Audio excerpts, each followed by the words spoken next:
कैसे आप सभी लोग। मैं उम्मीद करता हूँ आप सभी लोग अच्छे होंगे। टॉपिक्स आपको अच्छे से समझ आ रहे होंगे। क्लास 12 सीबीएसई बोर्ड हम लोग डिस्कस कर रहे हैं। अगर आपने केस स्टडी बेस्ड क्वेश्चंस नहीं देखे हैं तो आप प्लेलिस्ट में चेक कर सकते हैं। आपको हर चैप्टर का वहाँ पर केस स्टडी देखने को मिल जाएगा। आपको पहले इन्फॉर्म कर दिया गया था कि अभी जो हमारी सीरीज़ आगे रन होनी है वो एमसीक्यू बेस्ड सीरीज़ रन होनी है। और याद रखेंगे कि जो 2023 में हमको यहाँ से एमसीक्यू बेस्ड क्वेश्चंस मिलने वाले हैं, इसके लिए प्रॉपर एक इंट्रोडक्टरी वीडियो बना दिया गया। आप उसे भी जाकर के देख सकते हैं। प्लेलिस्ट प्रॉपर इसके नाम से भी आपको देखने को मिल जाएगी। 2023 में जो आपको क्वेश्चंस मिलने वाले हैं वो 20 एमसीक्यू क्वेश्चंस मिलेंगे। ये 20 क्वेश्चंस में ये सेक्शन ए के अंदर आपको 20 क्वेश्चंस मिलेंगे और सेक्शन ए में जो 20 क्वेश्चंस होंगे उसमें 18+2 का रेशियो होगा। Ratio in the sense 18 questions आपको मिलेंगे एमसीक्यू बेस्ड और जो 2 क्वेश्चंस होंगे वो आपको मिलेंगे assertion based questions. Assertion based questions अभी हम लोग डिस्कस नहीं कर रहे हैं। अभी हम लोग कवर करने की कोशिश करेंगे एमसीक्यू बेस्ड क्वेश्चंस। एक मन में आपके सवाल होगा कि पार्ट 1 अगर यहाँ लिखा है तो क्या पार्ट 2 भी आएगा? तो डेफिनेटली पार्ट 2 आपको मिलेगा, लेकिन याद रखेंगे कि अभी जो इनिशियली, क्योंकि अपने पास टाइमिंग कम है, इसलिए जो इनिशियली जो हम लोग रन कराएंगे वो हर चैप्टर का पार्ट 1 रन कराएंगे। फिर अगर समय मिलता है तो इसके बाद पार्ट 2 आपको देखने को मिलेगा। और चलिए क्लास की शुरुआत करते हैं तो देखते हैं कि क्या हो सकते हैं। ऑब्जेक्टिव टाइप क्वेश्चंस और मल्टीपल चॉइस क्वेश्चंस आप जानते हैं, इंट्रोडक्टरी वीडियो में आपको बता दिया गया था। यहाँ पर आपको जो चीज़ें मिलेंगी वो डायरेक्टली मतलब क्वेश्चंस ही आपको देखने को मिलेंगे। इस बात को ध्यान में रखेंगे कि यहाँ पर सोल्यूशन हम लोग डिस्कस नहीं करेंगे, केवल क्वेश्चन से डिस्कस किए जाएंगे और सीधे उसका आंसर, यानी 4 ऑप्शन होंगे, उन ऑप्शंस को हमें डिस्कस करना है। क्वेश्चन नंबर 1, ये रहा क्वेश्चन नंबर 1 आपका। यहाँ पर लिखा गया है let R be the relation on the set N of natural numbers defined by N R M if N divides M. तो पूछ रहे किस तरह का रिलेशन है। अच्छा, एन डिवाइड्स एम, ये कंडीशन आपको दी जा रही है। कोई भी नंबर क्या खुद को डिवाइड नहीं कर सकता है? बिल्कुल कर सकता है। 2 2 को डिवाइड कर देगा, 3 3 को डिवाइड कर देगा, 4 4 को डिवाइड कर देगा। इसका मतलब ये हुआ कि ये रिफ्लेक्सिव तो है। तो रिफ्लेक्सिव अगर हम देखते हैं तो रिफ्लेक्सिव हमें ऑप्शन डी में दिख रहा है और ऑप्शन ए में दिख रहा है। अब ऑप्शन सी में भी रिफ्लेक्सिव है। सिमेट्रिक की बात करते हैं। अगर 2 डिवाइड कर रहा है 4 को, इफ़ 2 डिवाइड्स 4, तो क्या 4 2 को डिवाइड कर देगा? नहीं कर पाएगा। इसका मतलब ये रिलेशन कैसा नहीं है? सिमेट्रिक नहीं है। अब सिमेट्रिक नहीं है तो सिमेट्रिक इसमें है, यानी ये गलत हो गया। सिमेट्रिक इसमें भी है, यानी ये भी गलत हो गया। इक्विवेलेंस रिलेशन का मतलब होता है कि इसके अंदर 3 रिलेशन साइमल्टेनियसली हैं। एक रिफ्लेक्सिव है, दूसरा सिमेट्रिक है और तीसरा ट्रांजिटिव है। इसका मतलब ये हुआ कि ये भी ऑप्शन सही नहीं है। Then which option is correct? Option D is correct. Question number 2 की तरफ हम लोग रुक कर रहे हैं और क्वेश्चन नंबर 2 में कहा गया let L denote the set of all straight lines. ठीक है, L is perpendicular to M। Relation आपको दिया जा रहा है LRM। रिलेशन LRM आपको डिफाइन किया जा रहा है कि L is perpendicular to M। क्या कोई लाइन कभी खुद पर परपेंडिकुलर हो सकती है? नहीं। आप जानते हैं each line is parallel to itself. हर लाइन खुद के पैरेलल होती है, मतलब रिफ्लेक्सिव रिलेशन फेल हो जाता है। सिमेट्रिक की बात कर लेते हैं। अगर ये लाइन L1 है और ये लाइन L2 है, तो L1 अगर L2 पर परपेंडिकुलर है तो L2 L1 पर परपेंडिकुलर है। इसका मतलब ये हुआ कि option B is absolutely correct. Option C फिर नहीं सही होगा, क्योंकि आप देख सकते हैं ये है लाइन L1, ये है लाइन L2। L1 L2 पर परपेंडिकुलर है और ये है लाइन L3, L2 L3 पर परपेंडिकुलर है। तो क्या L1 और L3 आपस में परपेंडिकुलर है? तो आप देखेंगे कि ये परपेंडिकुलर नहीं बल्कि क्या है, पैरेलल है। Then option B is correct. Question number 3 की तरफ हम लोग रुक कर रहे हैं। क्वेश्चन नंबर 3 में कहा गया A B the set of natural number F N. पूछ रहा है कि ये किस तरह की मैपिंग है। इस तरह के क्वेश्चंस को अटेम्प्ट लेने के लिए मैंने आपको कितनी बार कहा है कि आप इस तरह से एरो डायग्राम का यूज़ करेंगे, आपका क्वेश्चन कभी भी गलत नहीं होगा। खास ध्यान रखेंगे इस बात का। यहाँ से मैपिंग एफ है जो कि असल में natural number two natural number है और F N equals to 2n+1। ठीक है, पूछ रहा है ये मैपिंग किस तरह की है। अगर ये सेट ऑफ नेचुरल नंबर है और ये भी सेट ऑफ नेचुरल नंबर है तो 1 2 3 एंड सो ऑन। जैसे ही 1 हमने पुट किया देन वी गेट दी 5, जैसे ही 2 हमने पुट किया देन वी गेट दी 7, जैसे ही हमने 3 पुट किया तो 3 2 जा 6 और 3 9 and so on. Her object के लिए कितने इमेजेस मौजूद हैं? एक ही इमेज मौजूद है। इसका मतलब ये मैपिंग किस तरह की होगी? ये मैपिंग बाइजेक्टिव है। बाइजेक्टिव का मतलब होता है 1 1 प्लस ऑन टू। क्या मतलब होता है 1 1 प्लस ऑन टू। सर्जेक्टिव का मतलब होता है ऑन टू मैपिंग और इंजेक्टिव का मतलब होता है 1 1 मैपिंग। तो इन तीन चीज़ों को आप याद रखेंगे। साफ साफ पता चल रहा है कि हर ऑब्जेक्ट के लिए हर एक इमेज पॉसिबल है। ये मैपिंग बाइजेक्टिव बच्चा नहीं होगी, मैपिंग बाइजेक्टिव नहीं होगी, क्योंकि याद रखेंगे कि 1 का इमेज 5 है, 2 का इमेज 7 है, 3 का इमेज 9 है। जबकि अगर ये सेट ऑफ नेचुरल नंबर है तो इसके अंदर 1 2 3 4 भी होगा, 6 भी होगा, 7 गिवन है तो 8 भी होगा। यहाँ पर ये कुछ अदर इस तरीके की चीज़ें निकल रही हैं जो कि असल में जिसके लिए कोई भी प्री इमेज हमारे पास मौजूद नहीं है। इसका मतलब ये हुआ कि ये मैपिंग किस तरह की है, ये मैपिंग इंजेक्टिव है, सर्जेक्टिव नहीं है। इंजेक्टिव के लिए कंडीशन क्या होती है, इंजेक्टिव के लिए कंडीशन होती है fx1 equals to fx2, this implies that x1 equal x2। जबकि ऑन टू के लिए कंडीशन क्या होती है, ऑन टू के लिए कंडीशन होती है range is equals to codomain. क्या कहा, range equals to codomain. Question number 4 की तरफ हम लोग बढ़ रहे हैं। इसका ऑप्शन डी जो ऑप्शन सी जो है ये गलत है, और which option is correct, option B is correct. Question number 4 की तरफ बढ़ रहे हैं। Set A has 3 elements and set B has 4 elements, then number of injective mappings that can be form from A to B. अच्छा, पूछ रहा है कि अगर एक सेट के अंदर 3 एलिमेंट्स हैं और दूसरे सेट में कितने हैं, 4। ये हो गया सेट ए, ये हो गया सेट बी। ये मान लेते हैं A1 A2 A3, ये मान लेते हैं B1 B2 B3 और B4। तो पूछ रहा है कि कितने number of mappings, the number of injective mapping, sorry mapping नहीं, the number of injective mappings, कितने इंजेक्टिव मैपिंग्स पॉसिबल होंगी A टू B के लिए। आप याद रखेंगे A टू B के लिए टोटल नंबर ऑफ मैपिंग्स की अगर बात होगी तो 4p3।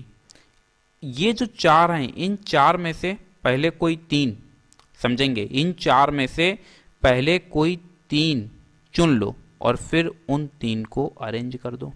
अगर यहाँ से हम फॉर्मूला लगाते हैं तो 4 फैक्टोरियल अपॉन 3 फैक्टोरियल, 4 माइनस 3 मतलब 1 factorial, 3 cancel out, then we get the 4 factorial upon 1 को हम लिख सकते हैं 4 माइनस 3, और इसको अगर हम ध्यान से देखें तो ये बता रहा है 4p3।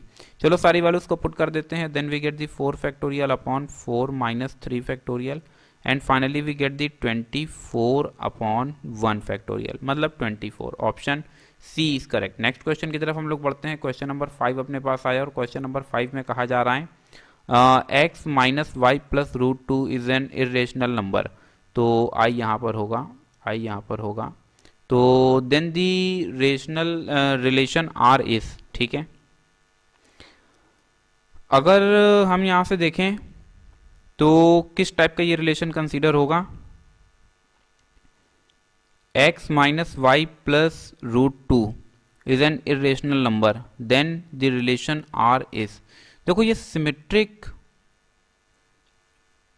x आर वाई को डिफाइन किया जा रहा है x minus y plus root 2, जबकि यहाँ से अगर हम x आर x लेते हैं तो ये बना देता है x minus x plus root 2, cancel out x to x, then we get the root 2। इसका मतलब क्या हुआ कि ये एक इरेशनल नंबर है। अब क्वेश्चन में कहा क्या जा रहा है, जरा ध्यान से समझेंगे कि रिलेशन आर किस तरह का है। रिफ्लेक्सिव तो लग रहा है, सिमेट्रिक की जरा चर्चा कर लेते हैं। अगर x आर वाई को ये डिफाइन कर रहे हैं तो y आर x क्या बना देता है, y minus x plus root 2। क्या ये दोनों चीज़ें एक ही हैं, नहीं एक हैं। इसका मतलब क्या हुआ कि सिमेट्रिक तो नहीं है। ट्रांजिटिव भी नहीं होगा क्योंकि रूट 2 उसमें डिस्टर्ब करने लगेगा।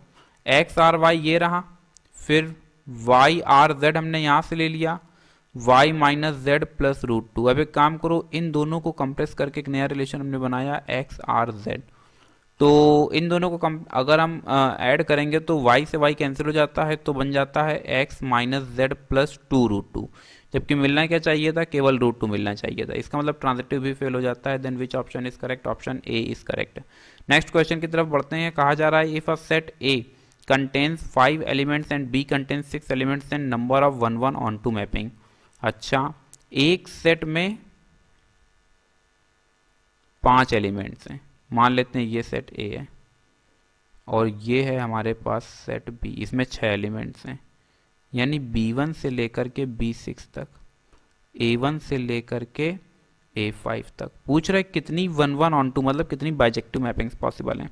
बाइजेक्टिव मैपिंग का मतलब होता है कि वो 1 1 भी हो, ऑन टू भी हो। 1 1 का मतलब होता है कि हर ऑब्जेक्ट के लिए एक इमेज हमारे पास मौजूद होना चाहिए। तो 1 2 3 4 5, एक यहाँ पर कोई एम्प्टी हो जाएगा, लेकिन ऑन टू के लिए आप जानते हैं कि जो रेंज है वही असल में क्या हो जाए, कोडोमेन हो जाए। तो वो मैपिंग किस तरीके की हो जाती है, ऑन टू हो जाती है। Then which option is correct, option C is correct. Which option is correct, option C is correct. 0 mappings possible होंगी। कितने मैपिंग पॉसिबल होंगी, 0।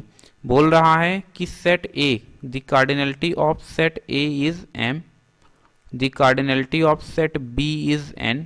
पूछ रहे the number of relations that can be defined from a to b। याद रखेंगे यहाँ relation की चर्चा की जा रही है। रिलेशन की चर्चा की जा रही है मतलब टोटल नंबर ऑफ रिलेशन। आप जानते हैं कि total number of subset in a Cartesian product of two non empty sets two the power cardinality of n A cross B, तो two the power n A into n B. यहाँ से two the power n A का मतलब क्या हो जाता है, n A means m, n B means n, two the power m into n. Then option A is correct. पूछ रहा है the relation in the set N is, पूछ रहा है ये ग्रेटर का जो रिलेशन है ये किस तरह का रिलेशन है। देखो कोई भी नंबर खुद से बड़ा नहीं होता, इसलिए रिफ्लेक्सिव तो होगा नहीं। सिमेट्री की चर्चा कर लेते हैं। अगर हमने कहा कि 4 जो है वो बड़ा है 2 से, तो क्या 2 4 से बड़ा हो जाएगा, नहीं होगा। इसका मतलब ये रिलेशन सिमेट्रिक भी नहीं है, ट्रांजिटिव होल्ड कर जाएगा। आप जानते हैं 4 बड़ा है 2 से, 8 बड़ा है 4 से, तो ये बात भी क्लियर है कि 8 बड़ा होगा 2 से। इसका मतलब ये हुआ कि ये रिलेशन किस तरीके का है, ट्रांजिटिव है। अगर रिफ्लेक्सिव नहीं है तो फिर इक्विवेलेंस तो कभी हो ही नहीं सकता है। क्वेश्चन, नेक्स्ट क्वेश्चन की तरफ बढ़ते हैं। क्वेश्चन नंबर 9, जिसमें कहा जा रहा है the relation R be the relation in the set N given by, फिर ये आपको रिलेशन दे दिया गया, चूज द करेक्ट ऑप्शन। कौन सा ऑप्शन सही है, ध्यान देंगे जरा। यहां से अगर इस सिस्टम को सिंप्लीफाई करें तो ये सिंप्लीफिकेशन के बाद बना देता है b minus a equal to, अरे यार a को इधर ट्रांसफर कर दिया और 2 को उठा करके इधर भेज दिया, तो b minus a equal to. अब हम चाहें तो इसको बाय ऑप्शन भी कर सकते हैं। जरा इन दोनों के बीच का डिफरेंस देखो, बता रहा है कि इन दो के बीच का डिफरेंस 2 होना चाहिए, इनके बीच का डिफरेंस 1 है, इनके बीच का डिफरेंस 5 है। यानी ऑप्शन ए, डी और ऑप्शन बी सीधे गलत हो जाते हैं। इन दोनों के बीच का डिफरेंस 2 है, इन दोनों के भी बीच का डिफरेंस क्या जा रहा है, 2 जा रहा है। यहाँ पर b के लिए कंडीशन देखो क्या है, ग्रेटर देन 6। अगर ये a है और ये b है तो क्या b 6 से बड़ा है, भैया ये भी गलत हो जाता है। Then which option is correct, option C is correct. Next question की तरफ हम लोग बढ़ते हैं। नेक्स्ट क्वेश्चन की तरफ बाद में बढ़ेंगे, इस चार्ट को देख लेंगे। चार्ट मेरे थ्रू प्रिपेयर किया गया, इसकी एक शीट आपके पास होगी। फिलहाल यहाँ पर देखो टोटल नंबर ऑफ बाइजेक्टिव, अगर किसी सेट ए की कार्डिनलिटी m है, सेट बी की कार्डिनलिटी n है, तो जो total number of bijective relations होंगे वो तभी पॉसिबल होंगे जब m इक्वल्स टू n है। देखिए इस चार्ट से मैंने जितने भी आपको कंसेप्ट मैप दिए हैं वो सारे के सारे कंसेप्ट मैप आपको अच्छी तरीके से तैयार करना है, क्योंकि कंसेप्ट मैप आपके लिए बहुत ज़्यादा यूजफुल है और वहाँ से क्वेश्चंस आपको मिलने वाले हैं। अब अगर हम देखते हैं इस कंसेप्ट मैप से कितने क्वेश्चन हमको मिले हैं, तो फंक्शन, रिलेशन, बाइजेक्टिव मैपिंग, और यहाँ से देखो अभी हम लोगों को ग्रेटर का एक देखने को मिला था। ये देखो ग्रेटर, ये ग्रेटर ये किस एरो से निकल रहा है, ये देखो ट्रांजिटिव से निकल रहा है। इसका मतलब कि इसके ये जितने भी ये सब केवल ट्रांजिटिव होंगे। जैसे कि परपेंडिकुलर यहाँ पर भी है, परपेंडिकुलर यहाँ पर नहीं होगा क्योंकि परपेंडिकुलर यहाँ पर नहीं होगा, ये इसमें गलत था। परपेंडिकुलर यहाँ पर नहीं होगा, परपेंडिकुलर यहाँ पर होगा और परपेंडिकुलर यहाँ भी नहीं होगा। कौन सा रिलेशन इक्विवेलेंस होगा, वही रिलेशन इक्विवेलेंस को जो तीनों में बजाएगा। जैसे कि ये देखिए आप, ये रिलेशन पैरेलल का है तो पैरेलल रिफ्लेक्सिव भी होता है, सिमेट्रिक भी होता है, ट्रांजिटिव भी होता है। जैसे ग्रेटर हो गया या लेस हो गया, यानी ये रिलेशन किस तरह के होते हैं, ये रिलेशन केवल ट्रांजिटिव होते हैं। जैसे कि इक्वल रिलेशन हो गया तो इक्वल इसमें भी है, इसमें भी है और इसमें भी है। इससे पता चल रहा है कि इक्वल किस तरीके का रिलेशन है, इक्विवेलेंस रिलेशन है। तो ये चार्ट आपके लिए काफ़ी ज़्यादा यूजफुल है, काफ़ी ज़्यादा यूज होने वाला है। हालांकि इसको अगर आप पढ़ना चाहें तो 3 पॉइंट्स को पढ़ लें, अदरवाइज कोई दिक्कत नहीं है। लेकिन हाँ, यहाँ से आपको क्वेश्चन डेफिनेटली मिलेंगे, इसलिए इसको अच्छे से तैयार रखेंगे। फिर हम लोग नेक्स्ट क्वेश्चन की तरफ बढ़ते हैं। क्वेश्चन नंबर 10 अपने पास आ गया है। पोलर द रिलेशन आर, देखो इसका ट्रिक बता रहे हो, इसका ट्रिक जरा समझने का प्रयास करना। यहां से 1 2 3 4 यहां पर वो नंबर्स रखते हैं जो आपको सेट गिवन होता है। फिर यहां से देखो 1 2 3 और 4। अब जरा ध्यान देंगे, 1, 2 का मतलब स्टार बना देते हैं। 1,2 गिवन है, 2,2 भी गिवन है, यहाँ भी स्टार आ जाता है। फिर 1,1 भी गिवन है, ये भी स्टार बन जाता है। फिर 4,4 गिवन है, ये भी स्टार हो जाता है। फिर 1,3 गिवन है, देन 1,3 यहाँ भी स्टार हो जाता है। फिर 3,3 भी गिवन है, तो यहाँ भी स्टार हो जाता है। और फिर 3,2 भी गिवन है, तो 3,2 यहाँ भी स्टार हो जाता है। अब पूछ रहा है कि क्या है, विच ऑप्शन इज करेक्ट। चलो भाई समझने का प्रयास करते हैं। अगर आपको इस मैट्रिक्स में अगर प्रिंसिपल डायगोनल देखने को मिलेगा तो मतलब रिलेशन कैसा है, रिलेशन हमेशा रिफ्लेक्सिव होगा। रिफ्लेक्सिव के लिए याद रखेंगे कि आपका प्रिंसिपल डायगोनल फिल होना चाहिए। रिफ्लेक्सिव इसमें भी है, रिफ्लेक्सिव इसमें भी है। अब बोला नॉट रिफ्लेक्सिव, देखो नॉट रिफ्लेक्सिव है, इसका मतलब ये ऑप्शन तो सीधे ही गलत हो गया। 3 में से कोई एक सही होगा। सिमेट्रिक की चर्चा कर लेते हैं। तो सिमेट्रिक में याद रखें कि अगर यहाँ पर 1,2 है तो यहाँ पर 2,1, जहाँ पर हैशटैग है वहाँ पर 2,1 होना चाहिए, जबकि 2,1 गिवन नहीं है, इसका मतलब सिमेट्रिक नहीं होगा। जबकि क्वेश्चन में कहा, ऑप्शन में कहा जा रहा है कि सिमेट्रिक है, इसका मतलब ऑप्शन ए भी गलत हो गया, ऑप्शन सी भी गलत हो गया। अब 2 बचे, या तो बी सही या डी सही। अब तीसरा केस हम लोग डिस्कस कर लेते हैं। पूछ रहा है कि क्या ये रिलेशन ट्रांजिटिव होगा। तो ट्रांजिटिव की कंडीशन होल्ड कराने के लिए देखेंगे कि क्या ये सारी कंडीशंस को फुलफिल कर पा रहा है। देखो 1,2 गिवन है, 1,2 गिवन है। अगर हम इन दो को एक साथ ले लेते हैं तो 1,2 बन रहा है। लग तो नहीं रहा है कि कोई भी पॉइंट मिसिंग है यहाँ से, और इससे एग्जैक्टली पता तो यही चल रहा है कि ये रिलेशन किस तरह का है, इक्विवेलेंस रिलेशन है। मतलब रिफ्लेक्सिव भी होगा, सिमेट्रिक भी होगा और ट्रांजिटिव भी होगा। कोई कंडीशन नहीं होल्ड हो रही है, मतलब कोई भी कंडीशन फेल नहीं हो रही है, सारी कंडीशन होल्ड कर रही हैं। 1,2 सब होल्ड हो रहा है। इसका मतलब ये कौन सा ऑप्शन इसका सही होगा, option D is correct. Next question की तरफ बढ़ते हैं, जिसमें कहा जा रहा है f x equals to x to the power 4 mapping real number to real number है। पूछ रहा है कि कौन सा इसमें सही होगा। देखो 1,1 ये मैपिंग नहीं होती है, क्योंकि अगर हम यहाँ पर f1 रखेंगे तब भी ये 1 देगा, जबकि f-1 रखते हैं तब भी ये क्या देता है, +1 देता है। तो 1,1 की कंडीशन होती है कि एक ऑब्जेक्ट के लिए एक ही इमेज होना चाहिए, जबकि यहाँ पर क्या है कि 2 डिफरेंट ऑब्जेक्ट के लिए सेम इमेज है। इसका मतलब कि ये मैपिंग 1,1 नहीं है। तो ये ऑप्शन गलत हो गया, ये भी ऑप्शन गलत हो गया, और अब या तो ऑप्शन डी सही है या फिर बी सही है। याद रखेंगे कि अगर कोई मैपिंग 1,1 नहीं होती है तो हमेशा मैनी 1 होती है। अगर कोई भी मैपिंग 1,1 नहीं है, अगर कोई मैपिंग 1,1 नहीं है तो याद रखेंगे कि वो हमेशा कैसी होगी, मैनी 1 होगी। फिर जरा समझने का प्रयास करते हैं। ऑन टू को डिस्कस कर लिया जाए। देखो ये मैपिंग ऑन टू नहीं होगी, क्योंकि हमेशा आपको जो मिलेंगे वो कैसे नंबर्स मिलेंगे, सेट बी में हमेशा जो आउटपुट आपको मिलेगा वो हमेशा पॉजिटिव ही मिलेगा, जबकि ये है कैसा, रियल नंबर आर। तो इसका मतलब ये होगा कि neither 1,1 nor onto, option D is correct. Question number 12 की तरफ हम लोग रुक करते हैं। F x equals to 3x, choose the correct option. ठीक है, पूछ रहा है कि किस तरीके की मैपिंग होगी। देखो ये 1,1 तो होगी, क्योंकि fx1 इक्वल्स टू fx2 अगर हम रन कराएं, fx1 equals to fx2, this implies that 3x1 equal 3x2, then cancel out, then x1 equal x2। तो ये मैपिंग 1,1 तो है, 1,1। अब देखो ऑप्शन बी सीधे गलत हो जाएगा, ऑप्शन डी भी गलत हो जाएगा, मतलब ऑप्शन ए और बी में, ए और सी में से कोई एक सही है। पूछ रहे कि क्या ये मैपिंग ऑन टू होगी, ऑन टू नहीं होगी। ऑन टू हो भी सकती है भाई, ऑन टू हो सकती है, और देखो डायग्राम से तुमको बना करके दिखा देते हैं।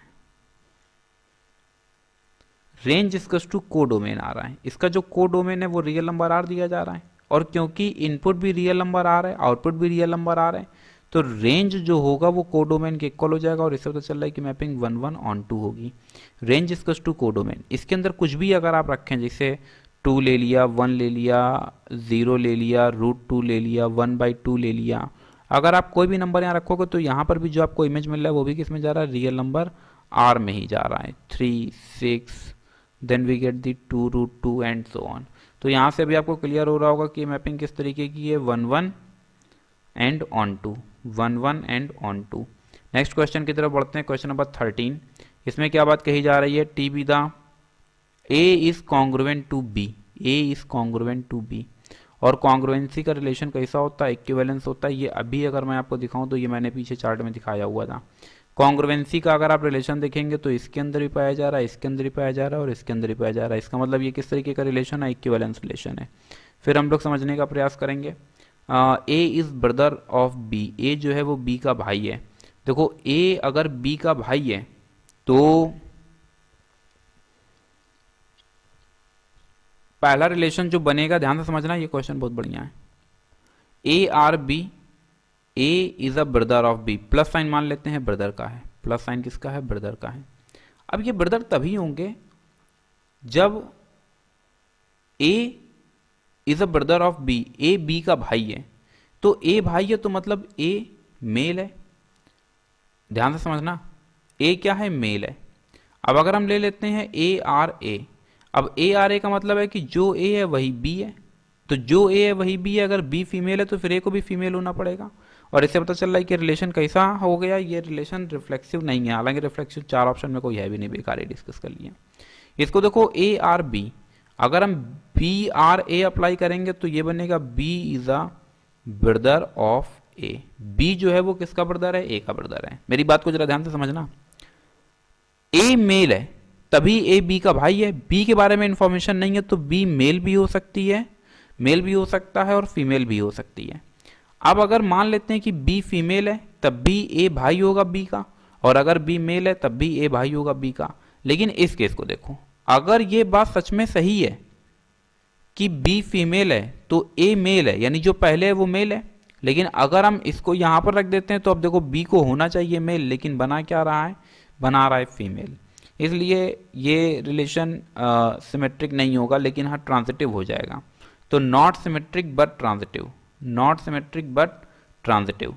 क्या बात कह दी गई, नॉट सिमेट्रिक बट ट्रांजिटिव। इससे ये पता चल रहा है कि जो रिलेशन है वो ट्रांजिटिव होगा बट नॉट सिमेट्रिक। ट्रांजिटिव के लिए एक मोस्ट इंपॉर्टेंट पॉइंट याद रखेंगे, A R B, B R C, then A R C. अगर ये वाला B और ये वाला B दोनों सेम है तो हमें नहीं पता है कि A और C के बीच में रिलेशन बनेगा या नहीं बनेगा। लेकिन याद रखना कि अगर ये दोनों डिफरेंट हैं, कोई कनेक्शन नहीं है इन दोनों के बीच में, तो ये रिलेशन हमेशा ट्रांजिटिव होगा।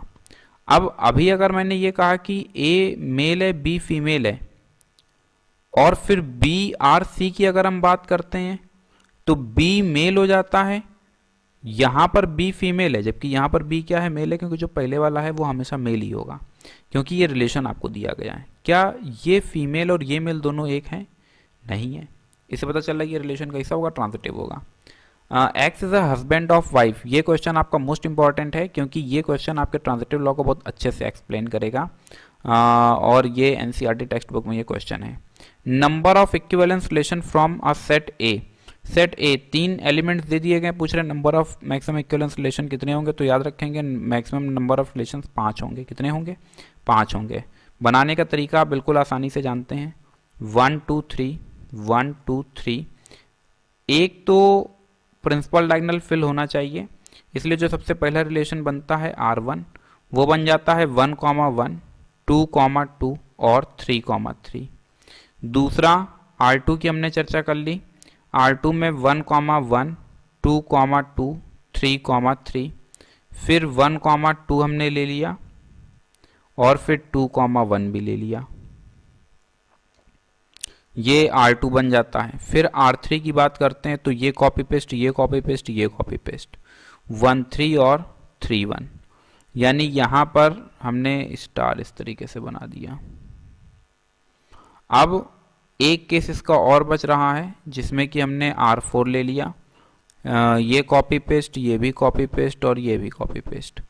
यहाँ पर जो है वो आ जाएगा 3 2 और 2 3 2 3।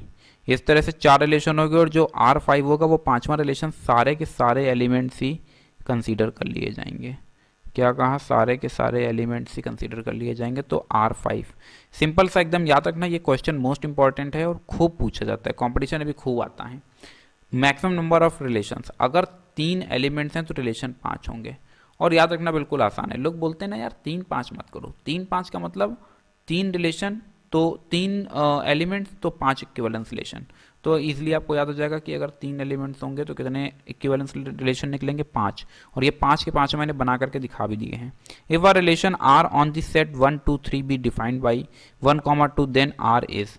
यार अभी अभी मैंने तुमको बताया, देखो ये रिफ्लेक्सिव हो नहीं सकता क्योंकि दोनों एलिमेंट सेम होने चाहिए थे, सिमेट्रिक हो नहीं सकता क्योंकि अगर 1, 2 तो 2, 1 भी होना चाहिए। तो ये रिलेशन कौन सा हो जाएगा, ट्रांजिटिव हो जाएगा। ये एक बार मैं फिर से आपको बना करके दिखा देता हूँ, और ये मैंने आपको पढ़ाया भी था 1 2 3 और 1 2 3। 1, 2 केवल आपको एक ही एलिमेंट दे दिया गया, बाकी ये सब देखो गड़बड़ है। रिफ्लेक्सिव के लिए कंडीशन क्या होती है कि प्रिंसिपल डायगोनल फिल होना चाहिए, जो कि यहाँ पर ब्लैंक है। सिमेट्रिक के लिए कंडीशन क्या होती है कि अगर 1, 2 इधर है तो फिर 2, 1 भी इधर होना चाहिए, लेकिन 2, 1 मिसिंग है, इसलिए ना ही ये रिफ्लेक्सिव है ना ही सिमेट्रिक। और ट्रांजिटिव होगा, ट्रांजिटिव की अभी मैंने आपको ये कंडीशन बता दी कि अगर पहले का दूसरा और दूसरे का पहला सेम है तब तो रिलेशन वेरिफिकेशन के लिए जाएगा, otherwise obviously true. Then which option is correct, option B is correct. Next question की तरफ बढ़ते हैं। नेक्स्ट क्वेश्चन अपने पास ये रहा, A is greater equals to B. A जो है वो या तो बी के बराबर है या फिर बी से बड़ा है। पूछ रहा है कि किस तरह का रिलेशन होगा। देखो अभी तुमको पता है कि जो इनइक्वालिटी है वो कभी भी सिमेट्रिक नहीं होती है, तो सिमेट्रिक नहीं होती है तो सिमेट्रिक, इसमें देखो ऑप्शन सी में दे रहा है कि ये सिमेट्रिक है, यानी ये गलत हो जाएगा। ऑप्शन ए में दे रहा है कि ये इक्विवेलेंस है मतलब सिमेट्रिक है, ये भी फेल हो जाएगा। अब यहाँ पर भी देखो सिमेट्रिक दे रहा है इसलिए ये भी फेल हो जाएगा। तो अब कुछ करने की ज़रूरत ही नहीं है, कुछ नहीं चेक करना, ये रिलेशन रिफ्लेक्सिव होगा, ट्रांजिटिव होगा, बट नॉट सिमेट्रिक होगा। फिर से यहाँ से हम लोग देख लेते हैं 1, 1, बिल्कुल वही सेम पैटर्न, 1 2 3 1 2 3। यहाँ से 1, 1 गिवन है, फिर 2, 2 गिवन है, फिर 3, 3 गिवन है, फिर 1, 2 गिवन है, फिर 2, 3 भी गिवन है, और फिर 1, 3 भी यहाँ पर आपको गिवन कर दिया गया है। अब पूछ रहा है कि किस तरह का रिलेशन है। देखो प्रिंसिपल डायगोनल कंप्लीटली फिल है, इसका मतलब ये रिफ्लेक्सिव होगा।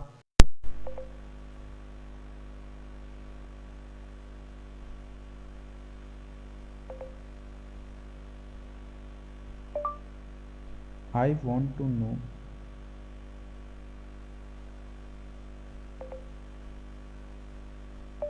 let me know the name of the person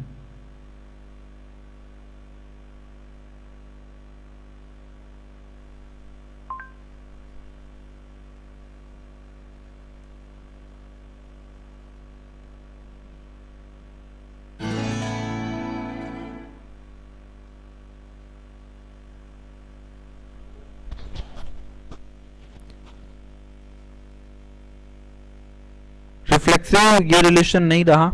reflexive अभी आपको समझ आ रहा है कि रिलेशन रिफ्लेक्सिव नहीं है। सिमेट्रिक की चर्चा कर लेते हैं, तो सिमेट्रिक में भी ये रिलेशन सिमेट्रिक नहीं होगा, क्योंकि सिमेट्रिक अगर आप देख रहे हैं तो 1, 2 है, लेकिन 2, 1 यहाँ पर मिसिंग है। तो इससे ये पता चल रहा है कि ये सिमेट्रिक भी नहीं है, यानी ये रिलेशन रिफ्लेक्सिव होगा। रिफ्लेक्सिव इसमें भी है, रिफ्लेक्सिव इसमें भी है। सिमेट्रिक की अगर बात करते हैं तो सिमेट्रिक नहीं है, तो reflexive but not symmetric. Option A is correct, option A is correct. Transitive की बात कर लेते हैं, सिमेट्रिक नहीं है तो सिमेट्रिक नहीं है, तो ऑप्शन सी भी कैंसिल हो जाएगा। बट नॉट ट्रांजिटिव, सिमेट्रिक नहीं है। ऑप्शन ए तो सही जा रहा है, रिफ्लेक्सिव और किसी में नहीं, then option A is correct. तो ओवरऑल अगर हम देखते हैं तो हम लोगों ने 18 क्वेश्चंस कंप्लीट कर लिए हैं। हर पार्ट 1 यानी जितने भी चैप्टर्स होंगे, हर चैप्टर के पार्ट 1 में आपको प्रॉपर चैनल पर 18 क्वेश्चंस मिलेंगे। इन क्वेश्चंस को देखते रहेंगे, सीखते रहेंगे, और समय मिलेगा तो फिर इसके आगे पार्ट 2 को भी हम लोग डिस्कस करेंगे। इनिशियल लेवल पर मैंने आपको बता रखा है कि हम लोग स्टार्टिंग में क्या करने वाले हैं, हम लोग पार्ट 1 को ही डिस्कस करेंगे, यानी 18 क्वेश्चन स्टार्टिंग में कवर करने का प्रयास करेंगे। Thanks for watching and as always, God bless you.